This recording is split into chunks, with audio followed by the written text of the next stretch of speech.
In this video, I'm going to show you how to remove Google Authenticator from Binance. So once you're on your home page, at the top left, click on the menu icon and then click on your profile.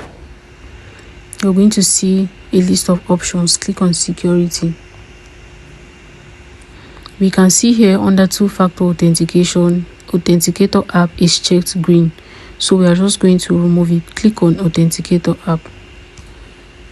And then right next to the Authenticator app, you're going to see a delete button. Click on it. So you just need to agree that you're sure you want to remove the Authenticator app verification. Click on the two checkboxes and then click on continue. So a code is going to be sent to your Authenticator app, which you're going to copy and paste right here. And when you do that, you just need to submit that code and your Authenticator app is going to be removed. As you can see, the Authenticator app has been removed. Let's head back to check.